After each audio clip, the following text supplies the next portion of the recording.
রসুলের কাছে এক সাহাবী আসছেন, এক মহিলা সাহাবী এসে বলতেছেন, ইয়া রাসূলুল্লাহ, আমি তো বড় গুনাহ করে ফেলেছি।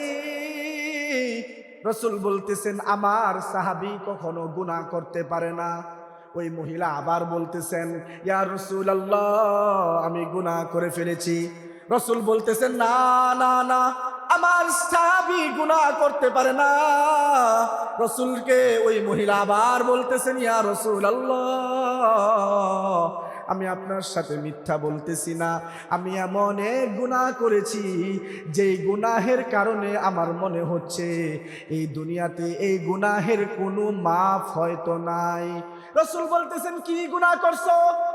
ওই সাহাবী বলতেছেন, ইয়া রাসূলুল্লাহ, এমন এক গুনাহ করেছি গো রাসূল, ওই গুনাহ থেকে আপনি ছাড়া আমাকে আর কেউ মাফ করাইতে পারবে না। ওই সাহাবী ভয়ে ভয়ে লজ্জায় রসুলের সামনে বলতেছেন, রসুল, আমি তো গুনাহ করেছি, আমি বিবাহিত, পরকিয়া করেছি, শুধু তাই নয়, আমি তো গর্ভবতী হয়ে গেছি। বলেন নাউজুবিল্লাহ। গর্ভবতী হয়েছি, শুধু তা নয়, কি করেছি? আমার পেটের মধ্যে একজন শিশু বাচ্চা আছে, আমি অন্তঃসত্ত্বা হয়ে গেছি। রসুল নিজ দিকে তাকায় বলতেছেন, হে সাহাবী, তুমি তো গুনাহ করেছো, কিন্তু পেটে যেই শিশু আছে সে কি গুনাহগার? না, সে তো গুনাহ করে নাই, তার তো কোনো দোষ নাই। তাহলে তুমি কি করো? তুমি বাসায় ফিরে যাও, যেদিন এই সন্তান দুনিয়াতে আসবে তারপর তুমি আমার কাছে আসবা, তোমার বিচার করা হবে। সাহাবী ওইখান থেকে রসুলের কাছ থেকে বাসায় চলে যায়। দিন পার হইতে হইতে যখন 10 মাস পার হয়ে যায়, ওই সন্তান দুনিয়াতে আসে। দুনিয়াতে আসার পরে ওই সাহাবী আবার রসুলের কাছে আসেন, ইয়া রাসূলুল্লাহ, এই যে সন্তান দুনিয়াতে আসছেন, এবার আপনি আমার বিচার করে দেন। তুমি বান্দা, এত নিয়ামত পাওয়ার পরেও যদি আমি আল্লাহর ইবাদত না করো, আমি আল্লাহর স্মরণ না করো, আমি আল্লাহরে ভুইলা যাও রে বান্দা, তাহলে মনে রাখো, তোমার দুনিয়াতে থাকাকালীন তুমি যতদিন দুনিয়াতে বাঁচবা, আমি আল্লাহর নিয়ামত যদি তোমার উপর থেকে উঠাইয়া নেই, তুমি বান্দা দুনিয়াতে। আল্লাহ রাব্বুল ইজ্জা ওয়াল জালাল আমাদেরকে এই দুনিয়াতে পাঠিয়েছেন, এত সুন্দর করে সৃষ্টি করছেন। অবশ্যই রব্বে কারিমের আমাদের প্রতি কোনো চাওয়া পাওয়া আছে না নাই? জুড়ে বলতে হবে, আছে না নাই? আছে। আল্লাহ রব্বুল আলামিন কুল কায়নাতে 18,000 মখলুকাত সৃষ্টি করেছেন। কয় হাজার? 18,000। এই 18,000 মখলুকাত সৃষ্টি করার মধ্যে সবচেয়ে শ্রেষ্ঠ সুন্দর করে আল্লাহ পাক রব্বুল আলামিন আমাকে আর আপনাকে বানাইছেন। বলি সুবহানাল্লাহ। আল্লাহ রব্বুল আলামিন এই 18,000 মখলুকাতের মধ্যে আমাকে আর আপনাকে সুন্দর করে বানাইছেন, শুধু তাই নয়, আল্লাহ রব্বুল আলামিন আমাকে আর আপনাকে সবচাইতে শ্রেষ্ঠ বানাইছেন। বলি সুবহানাল্লাহ। শুধু শ্রেষ্ঠত্ব দেন নাই, আল্লাহ রব্বুল আলামিন বলতেছেন, বান্দারে, আমি যে তোকে বানাইছি শুধু শ্রেষ্ঠ আর সুন্দর বানাই নাই, সুন্দর আকৃতি দেই নাই, আমি আল্লাহ তোকে এই সমস্ত পুরো পৃথিবীর মাঝে সবচাইতে শ্রেষ্ঠ নবী ও রাসূলের উম্মত হিসাবেও তোরে বানাইছি। সুবহানাল্লাহ। এই সব নিয়ামত আল্লাহ কাদেরকে দিছেন? আমাদেরকে দিছেন। পৃথিবীতে সৃষ্টির লগ্ন থেকে হযরত আদম আলাইহিস সালাম থেকে নিয়ে শেষ নবী তাজদার মদিনা মুহাম্মদুর রাসূলুল্লাহ সাল্লাল্লাহু আলাইহি ওয়াসাল্লাম পর্যন্ত কোন রিওয়ায়াতে আছে 1.25 লক্ষ, কোথাও আছে 2.5 লক্ষ নবী ও রাসূল এই দুনিয়াতে আল্লাহ পাক রব্বুল আলামিন প্রেরণ করেছেন। কিন্তু কোন নবী ও রাসূলকে আল্লাহ তাআলা তাদের উম্মতকে এত সুযোগ দেন নাই, এত নিয়ামত দেন নাই জান্নাত লাভের জন্য যত নিয়ামত আল্লাহ আমাকে আর আপনাকে দিয়েছেন। সুবহানাল্লাহ বলবেন না? আল্লাহ রাব্বুল আলামিন কোরআনে বলতেছেন, ওয়ামা খালাকাতুল জিন্না ওয়াল ইনসা ইল্লা লিয়াবুদুন। বান্দারে, আমি আল্লাহ যখন তোমাকে সৃষ্টি করেছি অবশ্যই একটা নিয়ত, একটা আশা তোমার উপর করেছি, এবং একটা আশা নিয়েই তুমি বান্দাকে সৃষ্টি করেছি। শুধু সৃষ্টি করি নাই রে বান্দা, অপর আয়াতে আল্লাহ বলেন, লাকাদ খালাকানাল ইনসানা ফি আহসানি তাকওয়িম। বান্দারে, আমি আল্লাহ তোমাকে যখন বানাইছি পৃথিবীর 18,000 মাখলুকাতের চাইতে সবচাইতে সুন্দর আকৃতিতে বানাইছি। শুধু আর সুন্দর আকৃতিতে বানাই নাই, তোমাকে সর্বোত্তম করে বানাইছি। সবচাইতে সুন্দর চেহারা দিছি তোমাকে, সুন্দর চেহারা দিছি, সুন্দর জবান দিছি, সুন্দর দুইখানা চোখ দিছি। শুধু চোখের জায়গায় চোখটা কেমন দিছি, যেইখানে চোখটা দরকার ওইখানে চোখ দিছি, যেইখানে নাকটা দরকার ওইখানে নাক দিছি, যেইখানে জবানটা দরকার সেইখানে আমি আল্লাহ তোমার জবানটা ফিট করে দিছি, যেখানে হাতটা দরকার সেখানে তোমার হাত দিছি, যেখানে পাটা দরকার বান্দা তোমাকে সেইখানে পাটা ফিট করে দিছি। বান্দা, চোখ দুইটা দিছি তোমাকে। এই দুনিয়াটা আমি আল্লাহ কত সুন্দর করে সৃষ্টি করেছি।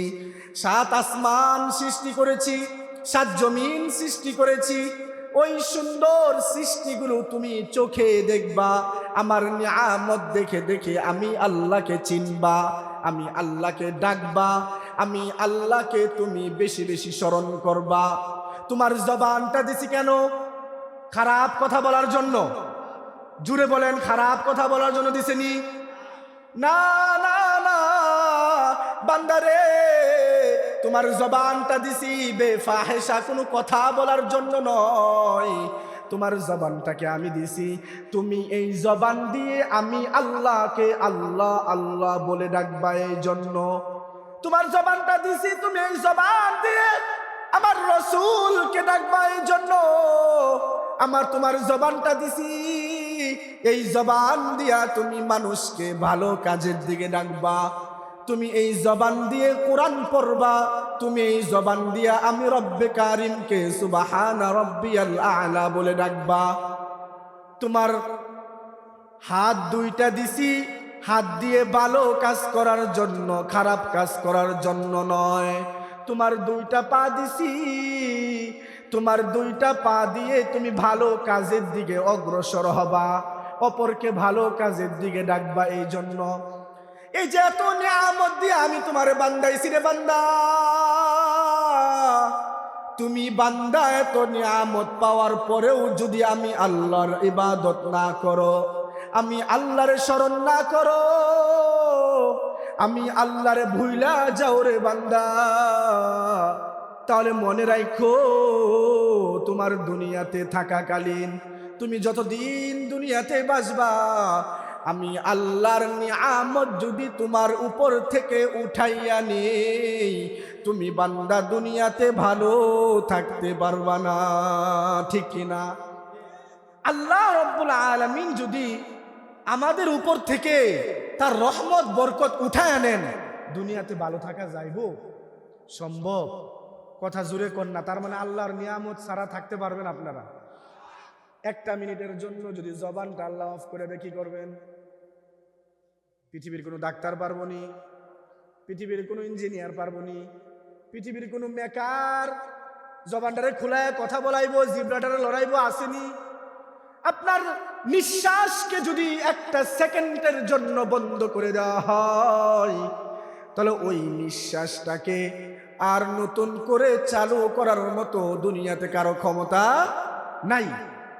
সেজন্য আল্লাহ রাব্বুল আলামিন বলেন, বান্দা তোমাকে এত নিয়ামত দিছি, নিজের দিকে তাকাও, নিজের দিকে দেখো, নিজেকে দেখে দেখে আমি আল্লাহকে চিনো, আমি আল্লাহকে স্মরণ করো, আমি আল্লাহর কুদরতি পায়ে বেশি বেশি সেজদা করো। এখন তো নামাজের হালতই আমাদের নাই, আছে? হ্যাঁ, কয়জন দেখা যাবে এখানে ফজরের নামাজ আজকে পড়ছেন? কয়জন আছেন? 10 জন, 20 জন, 30 জন, 40 জন, 50 জন, সবাই পড়ছেন? যারা পড়ছেন আলহামদুলিল্লাহ, আল্লাহ পাক সারা জীবন ফজরের নামাজ তাকবীরে উলা আসর পড়ার তৌফিক দান করুন। আমরা যারা পড়ি নাই, আল্লাহ পাক যেন আমাদেরকে আগামীকাল থেকে ফজরের নামাজ প্রতিদিন যতদিন বেঁচে থাকবো ফজরের নামাজ তাকবীরে উলা আসর পড়ার তৌফিক দান করুন।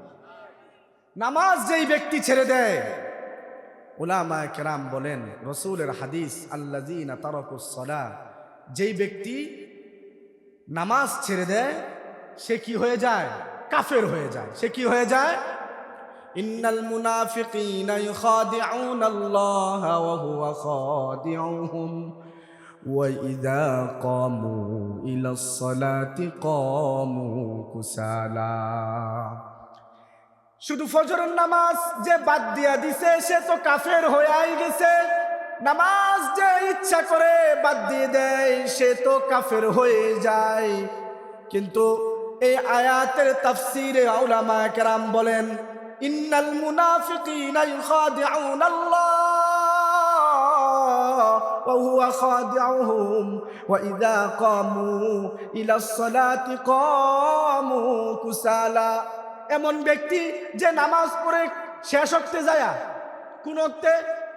শেষ ওক্তে যায় নামাজ পড়ে। কেমন নামাজ? আল্লাহু আকবার কোন রকম বলে, দ্রুত কেরাত পড়ে, দ্রুত তসবি পড়ে, কোন রকম নামাজটা শেষ করে শুধুমাত্র কি বুঝাইলো? নামাজ পড়ছি। আল্লাহ বলতেছেন এমন নামাজের আমার প্রয়োজন নাই, এমন নামাজের আমার দরকার নাই। নামাজ যেভাবে পড়তে হবে ওইভাবেই পড়তে হবে, যেমন ভাবে আমার রাসূল নামাজ পড়ছেন। বলেন সুবহানাল্লাহ। আমার সাহাবীরা যেভাবে নামাজ পড়ছেন সেইভাবেই নামাজ পড়তে হবে। আপনি যখন সাহাবীদের মতো নামাজ পড়তে পারবেন, আপনার জীবনের রংটা হবে সাহাবীদের জীবনের রঙের মতো। আমার আপনার দাড়িটা হওয়া দরকার সাহাবীদের দাড়ির মতো। প্রিয় ভাই, প্রিয় যুবক ভাইদেরকে বলতেছি, আমাদেরকে দাড়ি রাখলে সুন্দর লাগে কি লাগে না? আমাদের হুজুরদেরকে, উলামায়ে কেরামদেরকে দাড়ি রাখলে খারাপ লাগে? সুন্দর লাগে না? আমরা কি আপনাদের থেকে কম স্মার্ট? স্মার্ট কি আমরা বুঝি না? আমাদের কি শেভ করতে মনে চায় না? আমাদেরকে আপনাদের মতো প্যান্ট শার্ট পরতে মনে চায় না? আমাদেরকে সিনেমা হলে যাইতে মনে চায় না? সিনেমা দেখতে মনে চায় না? আমাদেরকে আপনাদের মতো চলাফেরা করতে মনে চায় না? চায়। কিন্তু ওই যে তাকওয়া, আল্লাহ বলছে বান্দা তাকওয়া তোমার অন্তরের ভিতরে থাকতে হবে, আমালে সালেহ তোমার অন্তরে থাকতে হবে। যদি আমালে সালেহ না থাকে, তোমার ভিতরে যদি তাকওয়া না থাকে, তাহলে বান্দা তুমি কখনোই আমি আল্লাহর প্রিয় বান্দা হইতে পারবা না। আল্লাহর প্রিয় বান্দা যদি না হইতে পারি, আর এই অবস্থায় যদি আমার আপনার মৃত্যু হয়, প্রিয় ভাই, এই কবরের মাটি আমার আর আপনার জন্য আরামদায়ক হবে না। আমার আল্লাহর পছন্দের বান্দার তালিকায় যদি আমার আপনার নামটা না থাকে, তাহলে কবর আমার আপনার সাথে ভালো ব্যবহার করবে না। সেই জন্য প্রিয় যুবক ভাই, দাড়িটা রাখার চেষ্টা করতে হবে। যেই দাড়িটা আপনি কেটে ফেলতেছেন, ওই দাড়িটা কাটার কারণে আপনি রাসূলের কলিজা আঘাত করতেছেন। বলেন নাউজুবিল্লাহ। প্রতি সপ্তাহে যে যায়া কি করেন? সেভ করেন, চাষেন। ওই চাষাটা কিন্তু আপনি শুধু ব্লেড দিয়া নিজের গালে চাষা দিচ্ছেন না, এটা আপনি এই দাড়িগুলো যখন কাটতেছেন, আমার রাসূল বলেন যে ব্যক্তি দাড়ি কাটলো, আমার সুন্নত কাটলো, ওই ব্যক্তি আমি নবীর কলিজাটাকে চিরচির করে কেটে গেল। বলেন নাউজুবিল্লাহ। নবীজিরে কষ্ট দেওয়া যাইব? কষ্ট দেওয়া যাইব? এত আওয়াজ কম কেন? কষ্ট দেওয়া যাবে? না, নবীজিকে কষ্ট দেওয়া যাবে না। যেই উম্মত প্রিয় নবীকে কষ্ট দিবে সেই উম্মত কখনোই তার নবীর কাছ থেকে শাফায়াত পাইতে পারে না।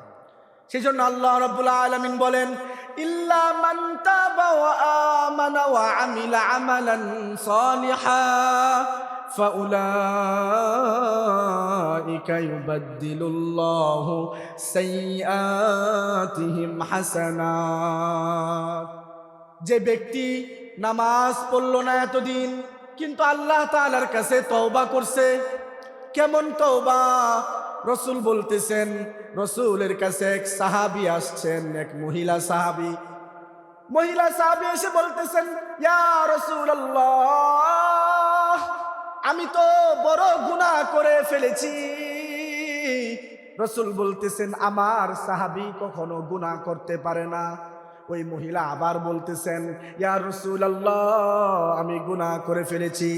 রসুল বলতেছেন, না না না, আমার সাহাবী গুনাহ করতে পারে না। রসুলকে ওই মহিলা আবার বলতেছেন, ইয়া রাসূলুল্লাহ, আমি আপনার সাথে মিথ্যা বলতেছি না, আমি এমন এক গুনাহ করেছি যেই গুনাহের কারণে আমার মনে হচ্ছে এই দুনিয়াতে এই গুনাহের কোনো মাফ হয়তো নাই। রসুল বলতেছেন, কি গুনাহ করছো? ওই সাহাবী বলতেছেন, ইয়া রাসূলুল্লাহ, এমন এক গুনাহ করেছি গো রসূল, ওই গুনাহ থেকে আপনি ছাড়া আমাকে আর কেউ মাফ করাইতে পারবে না। ওই সাহাবী ভয়ে ভয়ে লজ্জায় রসুলের সামনে বলতেছেন, রসূল, আমি তো গুনাহ করেছি, আমি বিবাহিত, পরকিয়া করেছি, শুধু তাই নয়, আমি তো গর্ভবতী হয়ে গেছি। বলেন নাউজুবিল্লাহ। গর্ভবতী হয়েছি, শুধু তা নয়, কি করেছি? আমার পেটের মধ্যে একজন শিশু বাচ্চা আছে, আমি অন্তঃসত্ত্বা হয়ে গেছি। রসুল নিজ দিকে তাকায় বলতেছেন, হে সাহাবী, তুমি তো গুনাহ করেছো, কিন্তু পেটে যেই শিশু আছে সে কি গুনাহগার? না, সে তো গুনাহ করে নাই, তার তো কোনো দোষ নাই। তাহলে তুমি কি করো? তুমি বাসায় ফিরে যাও। যেদিন এই সন্তান দুনিয়াতে আসবে, তারপর তুমি আমার কাছে আসবা, তোমার বিচার করা হবে। সাহাবী ওইখান থেকে রসুলের কাছ থেকে বাসায় চলে যায়। দিন পার হইতে হইতে যখন 10 মাস পার হয়ে যায়, ওই সন্তান দুনিয়াতে আসে।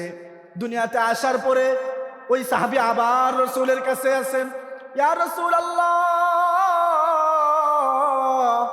এই যে সন্তান দুনিয়াতে আসছেন, এবার আপনি আমার বিচার করে দেন।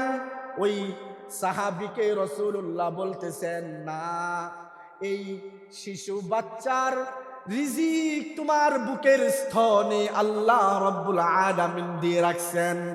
কমপক্ষে 2 বৎসর তুমি দুধ খাওয়াও, লালন পালন করো। এই সন্তান যখন বড় হবে তখন তুমি আমার কাছে আসবা, তোমার বিচার করা হবে। ওই সাহাবী আবার চলে গেছেন। 2 বছর পরে ওই সাহাবী আবার রসুলের কাছে আসছেন।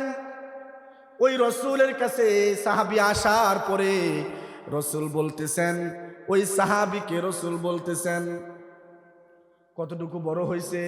বলতেছে, ইয়া রাসূলুল্লাহ, আপনার সামনেই তো আছে, আপনি দেখেন কতটুকু বড় হয়েছে, নিজের হাতে ভাত খাইতে পারে। রসুল বলতেছেন, তাহলে আজকে তোমার বিচার করা হবে। পাশের সাহাবীদেরকে ডাক দিয়ে বলতেছে, এখানে একটা গর্ত খোঁড়াও, গর্ত খুঁড়ে এই সাহাবীকে এইখানে ফেলে দাও। ফেলে দিয়ে এই জিনাকারীর যেই শাস্তি, পাথর মেরে তাকে হত্যা করা, তাকে সেই শাস্তি দাও। এমন ভাবে পাথর মারো, কোরআনের যেই বিধান আল্লাহ রাব্বুল আলামিন বানায় দিয়েছেন। ওইখানে গর্ত খোঁড়া হলো। ওই সাহাবীকে গর্তের ভিতরে ফেলে দেওয়ার পরে সাহাবীরা প্রত্যেকে কি মারতেছেন? পাথর মারতেছেন। একে একে পাথর মারতে মারতে তার মাথা থেকে রক্ত গড়ে গড়ে পড়তেছে শরীর বেয়ে। এক সাহাবী আসছেন, বড় একটা পাথর নিয়ে ওই মহিলার মাথার মধ্যে মারছেন। মারার সাথে সাথে মহিলার মাথাটা ফেটে যায়। ফেটে গিয়ে রক্তটা চিৎকার মেরে ওই সাহাবীর মুখের মধ্যে এসে পড়ে। ওই সাহাবী রাগান্বিত হয়ে গেছেন এবং বলতেছেন, আল্লাহ, এমন একটা জিনাখুরের রক্ত বুঝি তুমি আমার শরীরে লাগাইলা। ওই সাহাবীর এই কথা শোনার সাথে সাথে রাসূল সাল্লাল্লাহু আলাইহি ওয়াসাল্লাম বলতেছেন, ও আমার সাহাবী গো, এমন করে তাকে এমন কথা বইলো না। এই মহিলা এমন তওবা করছেন আর আল্লাহ তাআলার কাছে তার তওবা এতটা পছন্দ হয়েছে, তোমার এই পুরা গ্রামের সমস্ত সাহাবীরা মিলেও যদি তওবা করতা তাও এত সুন্দর তওবা আল্লাহ তাআলার কাছে পছন্দনীয় হইতো না। সুবহানাল্লাহ। এই হলো তওবা। সেজন্য এই আয়াতের মধ্যে মুফাসসিরিনে কেরাম লিখতেছেন, তওবা করতে হবে খালেস তওবা।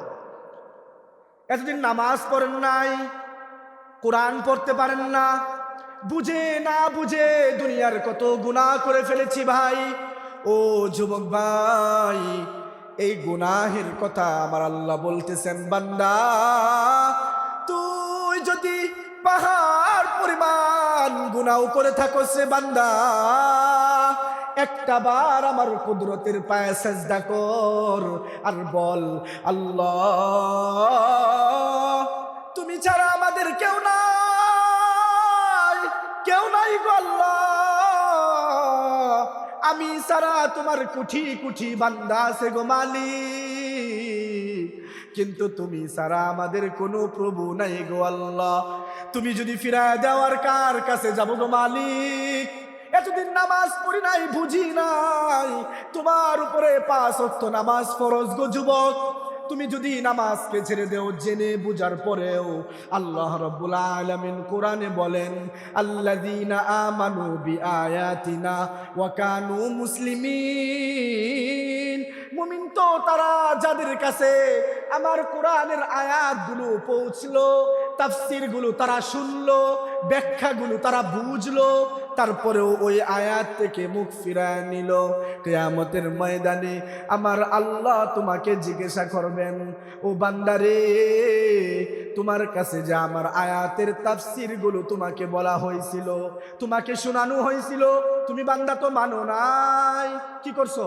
মুখ ফিরায় নিছো, মাহফিলে বৈশা শুনছো নামাজ সরক করলে কাফের হয়ে যায়, কিন্তু তুমি তারপরের দিনেও যখন হাইয়া আলাস সালাহের ডাক দিছে, হাইয়া আলাল ফালাহের ডাক দিছে, তুমি তোমার কাজের দিকে ব্যস্ত হয়ে গেছো।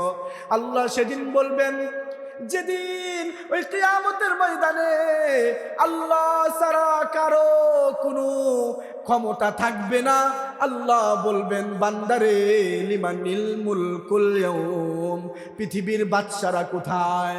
পৃথিবীর রাজত্ব যারা করেছো তারা কোথায়?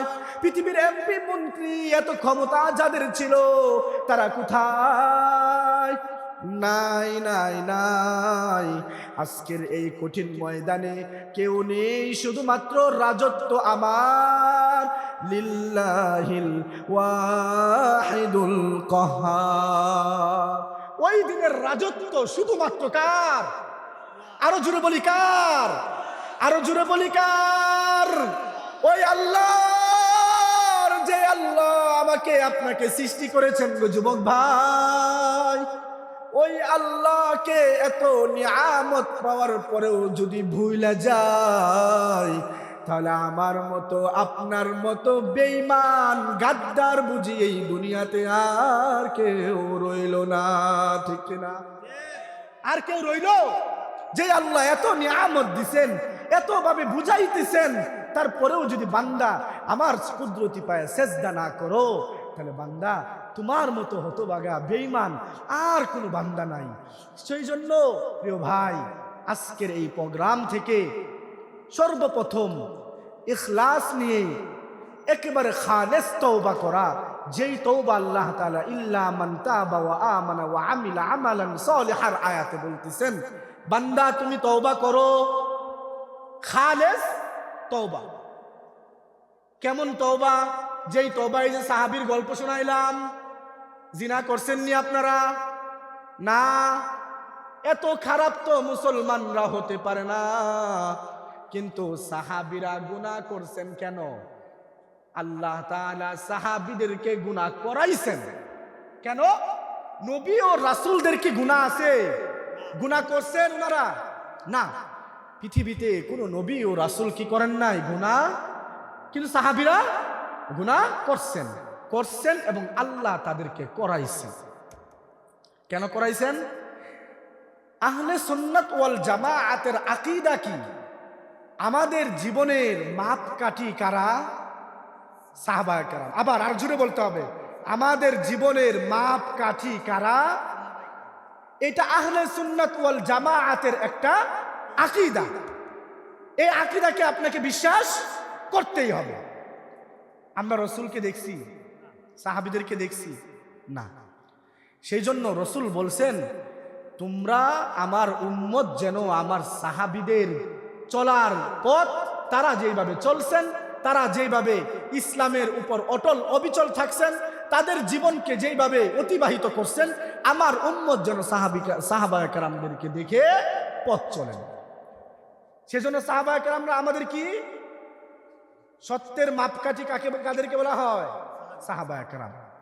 সেজন্য সাহাবায়ে কেরামের মতো আমার আপনাকে তওবা করতে হবে। যেমন তওবা এই সাহাবী জিনা করার পরেও তওবা করার পরে আমার আল্লাহ কতটা খুশি হয়েছেন, কতটা বিনয়ী ছিল, সেই তওবার মাঝে কতটা ইখলাস ছিল যে তওবা করার পরে জিনা করার মতো গুনাহ আমার আল্লাহ মাফ করে দিয়েছেন। সুবহানাল্লাহ। সেজন্য তওবা করতে হবে কার মতো? কার মতো?